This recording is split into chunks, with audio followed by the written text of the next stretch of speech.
Okay, Assalamualaikum warahmatullahi wabarakatuh. Selamat pagi semua. Dengar tak ni, jelas ke tak jelas? Jelas. Okay.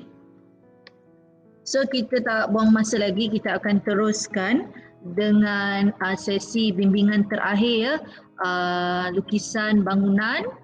Macam yang saya dah bagi memo dekat dalam grup Telegram tu, macam itulah perjalanannya. Nanti minggu pertama untuk kumpulan A masuk je bilik JKT ni, dia tak ada dah nak tanya cikgu nak buat apa. Okay, ambil kertas terus lukis sahaja. Apa yang awak boleh masuk ialah draft yang awak dah sediakan. Okay, dekat draft tu nanti yang awak dah ada tu awak catatlah apa yang perlu kan. Macam katalah hari tu awak dah buat bentulan ke kan, tengok semula. Okay, saya tak akan remind awak apa pun. Bagi saya dah cukup dah apa yang saya remind sebelum ni berkali-kali. So awak buatlah sebaik mungkin. Okay, cikgu nak at least semua orang 48/50 ke atas. 2 markah tu spare lah. Yelah, awak kan mungkin pakai pensel, tak mungkin awak buat tepat, betul tak? Okey, jadi 2 markah tu spare. Tapi saya tak teragak-agak kalau tengok kualiti lukisan awak memang cantik dekat mata saya, kemas di mata saya boleh bagi awak 50 markah je. Kalau pentaksir luar nak tolak, itu dia punya penilaian. Awak kena beri segala tenaga usaha awak untuk all out, buat yang terbaik. Dan saya nasihatkan awak untuk bawa peralatan awak sendiri. Contohnya kalau awak guna yang sekolah punya kan nanti kotor kan dia punya set square dekat. Awak bawa sendiri set square awak. Kalau so supaya awak dapat hasilkan lukisan yang awak puas hatilah. Ingat ni, awak cuma ada seminggu saja. Seminggu untuk selesaikan. 2 hari dalam waktu PDPR, dalam waktu PDP. Mungkinlah katalah jadual kita jumpa hari Selasa dengan Khamis. 2 hari tu. Lepas tu kalau tak siap, siapkan hari Jumaat. Awak kena faham tu, siapkan hari Jumaat petang. Hari Jumaat petang mesti dah siap. Okey, standby pen merah, standby draft awak. Dah? Dah. Okey. Semak sekarang. Tik pada awak punya soal jawab draft awak tu. Ada tak tempat letak kereta? Tanda. Ada tak ruang tamu? Ruang makan? Bilik tidur utama dan 1 bilik air di dalamnya? Bilik tidur 2? Bilik tidur 3? Stor? Ruang dapur? Dan bilik air. Jadi berapa ruangan yang perlu disediakan? 1, 2, 3, 4, 5, 6, 7, 8, 9, 10. 10 ruang ni wajib ada dalam awak punya pelan lantai. Dan pastikan awak dah label cantik-cantik. Okay, tak apalah kalau yang tak cantik pun, tapi last cantik buat mesti cantik. Ada 10 ruang. Semua orang ada tu? Ada. Okey. Kemudian ukur sekarang awak punya lebar, awak punya pandangan pelan tu mesti ataupun kurang daripada 16 cm. Ukur sekarang. Lebar 16 cm, dia punya kedalaman dia 12 cm. Seterusnya, okey, kita tengok yang ni pun cikgu akan print nanti, cikgu awak akan dapat satu lah untuk awak cek. Okey. Bumbung pandangan hadapan, curamnya ialah 30 darjah. Pandangan hadapan ya. Pandangan atas berapa darjah? Okey, tengok pandangan atas 45 darjah. Sekarang kita tengok pandangan hadapan. Pandangan hadapan curam dia 30 darjah. Okey, penutup bumbung genting konkrit ni cikgu tak ajar lagi dalam buku teks awak. Nanti saya share tengoklah. Okey, berapa aras lantai? Ialah 3.5. Besar kan? Tapi 3.5 bukan betul-betul daripada aras aras apron ni. Bukan daripada aras apron, awak tak boleh ukur daripada aras apron ni. Okey. Bila awak nak buat pintu kan awak kena naikkan 1 mm, betul ke tak? Nak buat Betul. pintu, yes. Pintu tu tak boleh melekat bercantum dengan apron kan? Okey, jadi untuk buat jarak 3.5 cm ni pun, iaitu aras ceiling ni pun, mesti awak kena angkat ataupun naikkan daripada 1 cm ke atas. Maksudnya awak ukur, kalau nak ukur daripada apron ni 3.6 lah kan? Betul tak?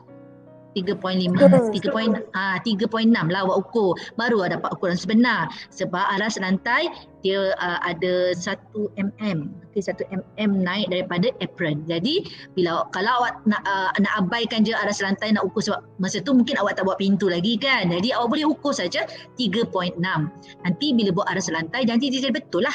Faham maksud cikgu? Jumpa ni, ni rupa penutup genting konkrit. Cikgu besarkan ni, nampak? Macam ni rupa dia. Okey. Awak nak buat kat mana, awak boleh buat di mana-mana pandangan. Okey, buat pandangan hadapan boleh, kat pandangan sisi. Seeloknya buat pandangan hadapan buat, pandangan sisi pun buat.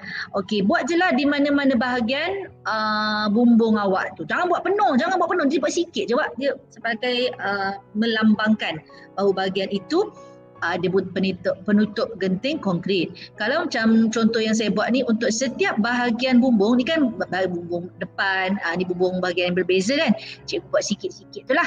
Tapi sebenarnya buat satu pun dah cukup. Ikut awak lah, kalau awak teliti orangnya, awak rasa awak boleh buat yang lukisan yang baik, buat dah macam cikgu buat ni. Okey, boleh?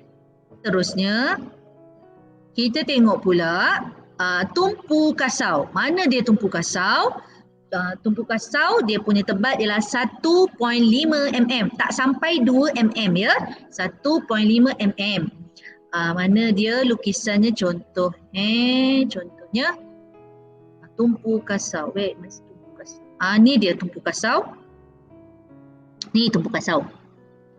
Boleh kenal? Dan jangan lupa conet-conet yang kecil tu, yang kecil ni sikit kalau kau tak buat, patutnya buat, dah jadi salah. Okay, ni jarak dia 1.5. Cuba awak tengok awak punya.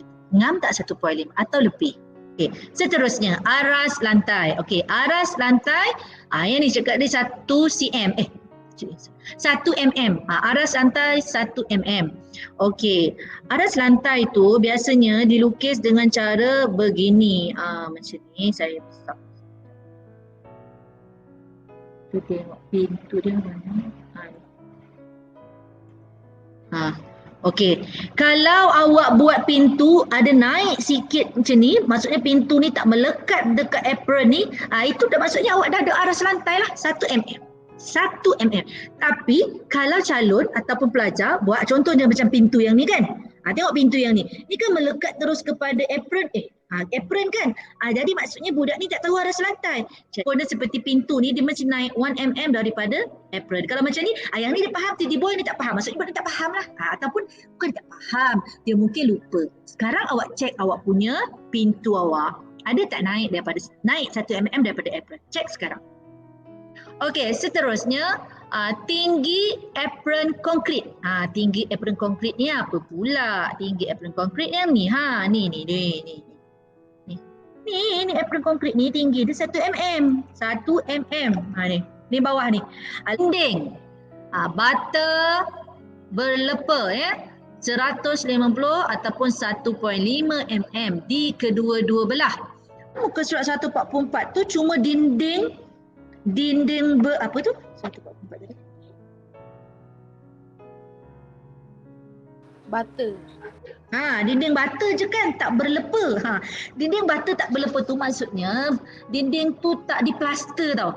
Maksudnya kalau kita duduk kat rumah tu nampak lagi dia punya antara simen dengan batu-bata tu nampak lagi sebab dia tak plaster. Istilah orang kerja kontraktor tu disebut dia plaster lah. Tapi kalau istilah civil engineering ni berlepa lah bahasa Melayunya. Okey, dalam buku teks awak pun buku 144 tu tidak ada simbol untuk dinding bata berlepa, just dinding bata saja. Maksudnya tidak berlepa. Jadi it's okay untuk awak punya lukisan bangunan yang ni, pelan lantai awak yang ni, awak memang tak mampu nak buat. Dia sebenarnya garisan tu kena ada double, ada 2 line lagi dekat atas ni, dekat bawah ni, ada 2 line lagi. Itu baru jadi dinding bata berlepa. Okey, ni mula-mula kau buat ni kan. Okey. Lepas tu copy, paste. Nampak kan cikgu tengah lukis ni? Nampak. Okey. Kan sisa 1.5 kan? 1.5 kecil je macam tu. Lepas tu awak kan buat apa tu nama apa tu? Awak kena buat yang condong 45 darjah tu kan? Condong 45 darjah cikgu tak nak buat Sisa lah. Nak buat juga? 45 darjah. Terleceh lah aku nak buat. Ni contoh 45 darjah. Kau buat mesti seragam Mesti seragam. Okey. Sekejap. Aku nak buat ni. Paste. Ni seragam. Okey, ni dua-dua ni dapat. 1 mm. Antara 1 dan 1 mm. Okey, copy lagi. Okey, copy, paste. Okey, ni letak atas ni. Apa tu jaraknya seragam. Ciksa nak buat. Ini pun dah ciksa kan? Tak naklah ciksa korang. Okey, lepas tu nak berlepa. Nak berlepa macam mana pula? Mampus. Tengok sini. Berlepa ni kau lukis lagi satu line kat situ, barulah ada nama di plaster. Mampus. Nak buat tak? Nak buat ke tak nak? Nak buat ke tak nak? Cakap ni aku. Tak nak. Nak buat ke tak nak? Alah, apa kata awak cuba je, ada masa kan? Cubalah. Ni dia atas bawah tau, atas bawah kena lepakan dia, tambah satu line lagi. Nampak aku nak lukis pakai ni PowerPoint, memang tak boleh nak lukis. Sebenarnya jarak dia macam yang kat atas ni. Ya, jarak dia macam yang kat atas. Cikgu tak mampu nak buat yang kat atas. Macam mana nak buat yang kat bawah ni? Dia tak mahu, jarak dia tak sama pula. Wait boleh tak? Tak boleh, nampak tak? Tak boleh, aku tak boleh buat. Jadi kalau macam tu. Okey. Faham tak? Ini bata berlepa. Awak rasa mampu buat tak? Kalau awak nak cuba, pada pelan awak ni awak tambah. Cantik tak? Kalau awak tambah cantik, awak cubalah buat. Tak. Tapi cikgu tak paksa cikgu tak paksa. Sebenarnya kita tengok pintu bilik air. Pintu bilik air dia punya dalam. Lebar, sorry. Lebar dia 7.5. Okey, tinggi dia 2.1. Okey. So mana dia? Awak cek awak punya awak cek. Awak pintu bilik air. Dia awak punya. Ni dia. 7.5 tu ukur daripada jenang dia ni. Ni jenang pintu kan? Jenang pintu ni kan? Ni memang jarak yang cikgu dah adjust awak punya tu lah. Okey, mesti macam ni. Okey, pintu bilik air. Dan pastikan engsel dia. Engsel ni jangan bawa panjang-panjang. Awak pun jarak 7.5. Buat 2 line cukup. 2 line putul-putul, 2 line hidden. Boleh? 2, jangan sampai 3. 3 seksa. Okey, buat 2. Jadi dia nampak dia ada garisan binaan. So, it's okay. Okey, boleh? Boleh. Okey, cek pintu bilik air awak betul tak? Pintu bilik air tak sama dengan pintu lain ya? Okey. Tengok awak punya. Tengok awak punya. Okey, lepas tu barulah pintu utama. Okey, pintu utama penting. Okey, cek dulu dekat awak punya pintu utama awak. Pintu utama ni mesti letaknya di ruang tamu. Tengok, betul tak? Sebab hari tu seingat saya ada orang dia tak buat pintu ni berengsel tanpa jenang tengah ni kat ruang tamu. Okey, dia buat kat tempat lain. Okey, awak tengok awak punya. Okey, berapa dia punya lebar dia 1.8. 1.8, tinggi dia 2.1. Macam mana rupa dia? Pintu berengsel tanpa jenang tengah ni macam mana rupanya? 143. Tu 143. Tengok. Okey, simbol nombor 2. Simbol nombor 2. Boleh? Boleh. Okey. Simbol nombor 2 itu pintu berengsel tanpa jenang tengah. Ini. Okey, pintu kan, jenang dia bila awak melukis dia sebenarnya tak payah tengok simbol pun. Nak tengok buku tak pun. Okey, awak tengok sini. Jenang kiri, jenang kanan, jenang atas. Dia ada 3 kayu yang berbeza. 3 kayu yang berbeza. Senang je lukis. Dan bawah tak ada jenang. Okey, jangan kau lukis bawah semua pun berjenang. Habis kau lalu asyik tersadung je kaki kau. Okey, sebab ada kayu. Dia cuma ada kiri, jenang kanan, jenang atas. Tu je. Okey, kemudian pintu lain. Pintu lain. Contohnya pintu nak bilik air, bukan. Pintu nak masuk bilik tidur, pintu berengsel tapi dia jarak dia panjang, lebar dia lebih panjang lah. Kalau bilik air kecil je pintunya 7.5. Tapi kalau pintu lain, contohnya pintu bilik tidur ke, pintu stor ke, okey, itu 9, besar panjang sikit lah. Okey, tinggi masih sama. Okey, tinggi pintu awak masih sama untuk ke semua pintu, iaitu ni, nampak tak? Ni 2.1, ni pun 2.1, 2.1 kan? Okey, ini pintu berengsel. Macam mana rupa pintu berengsel? Macam pintu bilik air yang cikgu tunjuk tadi. Pintu gelangsa 3 panel. Okey, pintu gelangsa 3 panel. Lebar setiap satu panel ialah 1 cm.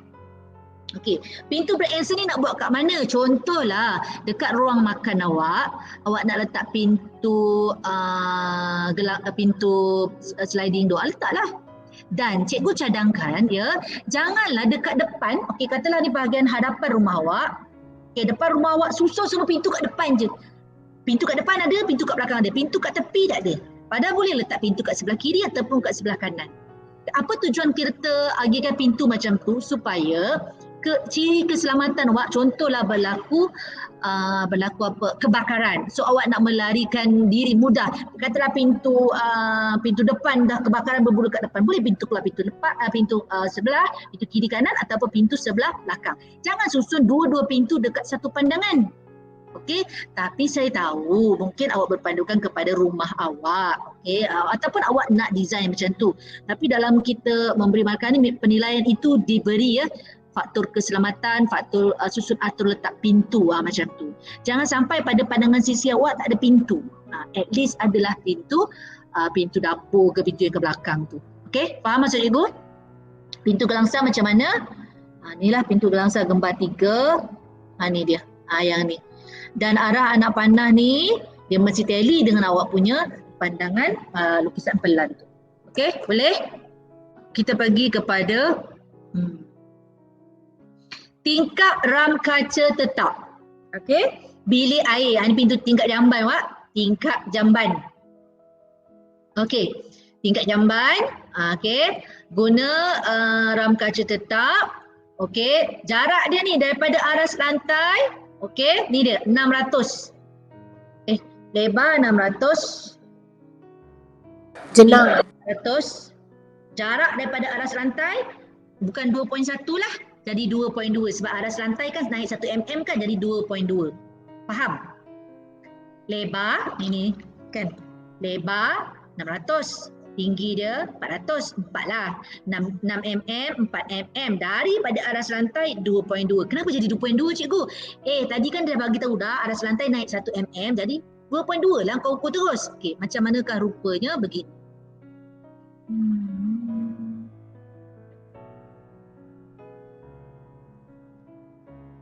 Ni. Nampak? Ini aku salah lah ni. Ini cikgu salah. Ngaku ni salah.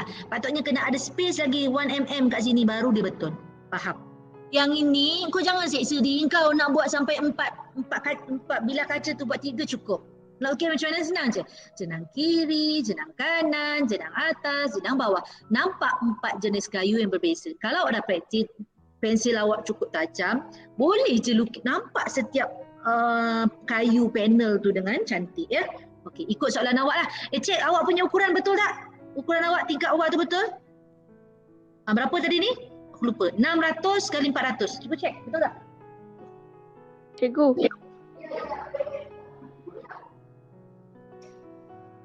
Ya. Apa? Saya tak ada tingkap tandas. Kau tak ada tingkap apa? Tandas. Kau buat je. Sekarang ni kau tak ada kan? Kan Tapi? dia dekat pandangan hadapan dengan tepi kan? Oh, okey, it's okay. Okey, dengar. Katalah pada pandangan hadapan, pandangan sisi tak dapat tunjukkan awak punya tingkap bilik air ni, tak apa Wak, tak apa. Tetapi pada pandangan atas, pelan lantai mesti ada, kan? Pada pelan lantai ada kan? Ada. It's okay, ada. Okey, sebab bila kita buat penilaian untuk pandangan hadapan dengan pandangan sisi, kita kira bilangan tingkap, kita tak kira jenis tingkap yang mesti nampak. Okey, sekejap. Macam mana rupa dia pada pelan lantai awak mesti betul. Okey, rujuk buku teks. Macam mana rupa pelan tu, tingkap tu. Tengok simbol nombor 13. Tengok nombor 13. Okey, ada jenang kiri kanan, kemudian dalam dia tu putus-putus. Itu menunjukkan tingkap rangkaca tetap pada pandangan atas. Buat dua, apa tu nama dua garisan putus-putus sudah. Jangan sampai cikgu tak nampak yang putus-putus tu. Okey, nampak dua. Kalau kau berjaya buat tiga lagi bagus. Tapi sebenarnya dua dah cukup. Okey, faham? Jangan risau kalau tingkap jamban tu tak mampu kau tunjukkan. Ialah sebab pemilihan pandangan awak buat tu kan. Tak mampu ditunjukkan pada pandangan hadapan, pada pandangan sisi. It's okay, dia ada dekat pandangan atas, dia akan dinilai di pada pandangan atas. Ada benda tu dapat markah. Macam tu. Boleh? 12. Dia semua sebut tingkap saja. Dia tak nyatakan tingkap jenis apa. So, awak lukislah tingkap yang mudah. Sama ada awak boleh pilih tingkap nombor 12. Boleh. Okey? Tingkap nombor 12 boleh. Tingkap nombor 6 pun boleh. Ikut awak. Ya? Ikut awak lah. Awak suka lukis yang mana? Agak-agak senang yang mana nak lukis. Awak pilih yang mana menyenangkan hidup awak lah. Lebih usahkan awak. Okey, pilihlah tingkap ni. Dia punya lebar sama. Lebar 600. Tinggi dia 1200. Jarak daripada aras lantai 900 ataupun 9 mm tambah 1. Jadi 1 cm lah jarak dia. Macam mana rupa dia? Ni. Gitu. Ni jadi 1100 Okey, boleh? Boleh. Okey. Kalau awak buat, katalah awak buat pintu tingkap rapat-rapat begini ya, rapat-rapat begini, nanti pada pandangan hadapan dia dikira 1. Walaupun kau nampak 2 panel, seksa hidung kau nak melukis 2 panel tapi dilukis 1. Jadi kalau nak nampakkan dia sekurang-kurangnya ada 2, jadi awak pisahkan dia dengan dinding. Okey, ataupun contoh dekat bilik tidur satu panel tingkap sudah. Nanti dekat ruang tamu satu panel tingkap sudah jadi 2. Jangan buat dua-dua macam ni, nanti rugi. Awak cek balik awak punya. Kalau antara satu tingkap dengan satu tingkap ada satu dinding yang memisahkan 2, itu dikira 2. Tapi kalau jadi macam ni dia panggil satu tingkap, dikira sebagai satu tingkap. Dan cek sekarang. Simbol tingkap tak ada tombol kat luar. Tengok awak punya. Tapi ada tombol kat luar tu padam. Sekarang cantik-cantik. Tak ada orang buka tingkap daripada luar awak. Terusnya. Longkang. Longkang ialah 2.5 daripada hujung apron. 2.5 dari hujung apron. Mana dia? Ni. Ni. Okey. Okey, yang ini. Sekejap. Ini hujung apron kan? Tengok kerja saya cantik ni kan? Ini hujung apron kan? Okey. Jarak 2.5.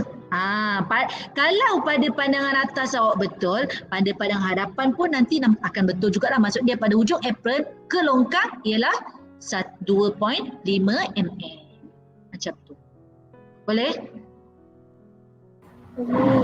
Okey, dan pastikan setiap sambungan bumbung, okey, garisan yang putus-putus adalah garisan bumbung ya. Dia mesti bercantum antara yang melintang, yang menegak dengan melintang bercantum dengan yang 45 darjah mesti bercantum, wajib bercantum. Kalau tak bercantum, salah. Salah tu. Okey? Alright, apa lagi? Seterusnya. Okey.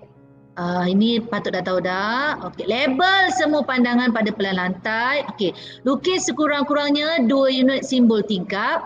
Sebab tu cakap tadi, bilik tidur 1, nanti kat ruang tamu 1 ataupun kat bilik lain 1. Jangan rapat-rapat macam tadi, rugi nanti.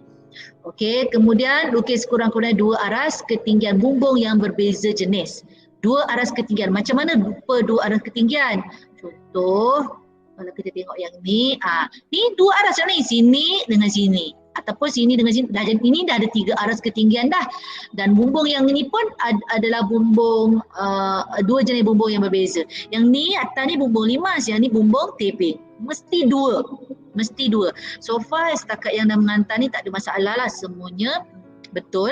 Okey, semuanya betul. Dia punya jenis bumbung dia dah baik dah okey. Okey, seterusnya ada lagi tak? Habis. Lupa ni. Dah ni, ingat tambah awak punya, tengok. Ni longkang ni Wak, longkang yang mengalir keluar ni, Pun kena ada.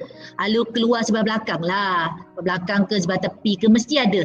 Awak tengok cantik ni Syazwin punya ni. Semua garis bumbung dia yang melintang menegak semua bercantum. Semua bercantum. Cantik macam tu.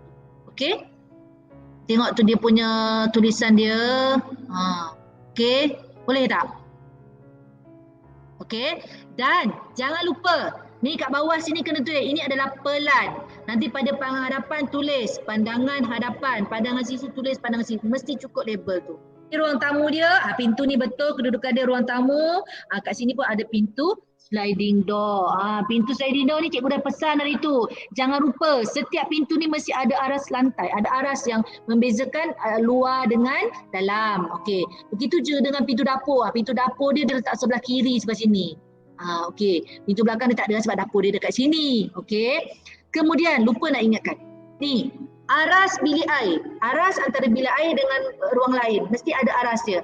Aras dia yang sebelah dalam, bukan sebelah luar. Cek awak punya. Ni Syazwin punya dah betul ni. Cek awak punya aras lantai pada bilik air. Ni ada bilik air, ni ada bilik air. Mesti buat. Kalau tak buat, mandi habis. Kau mandi habis air keluar semua. Macam tu. Kau kena ingat tu. Buat. Kalau tak buat, kau highlight kan. Kau tanda ke kau tengok buat. Macam tu. Antara dinding yang melintang dengan menegak, dia ada tiang kan? Wajib hitam. 1, 2, ikutlah. Ikut kau punya tu. Wajib dihitamkan. Antara dinding yang melintang dengan dinding yang menegak. Hitam. Hitamkan. Hitam. Okey? Boleh? Kalau semuanya okey, awak punya lukisan yang ni dah tak ada masalah lah. Okey, cuma nanti buka sekolah nanti lapangkan dada, fokus buat. Saya rasa jadual awak ada 3 masa tau. 1 jam setengah sekali, 1 jam setengah sekali. Bolehlah siap, tak ada masalah.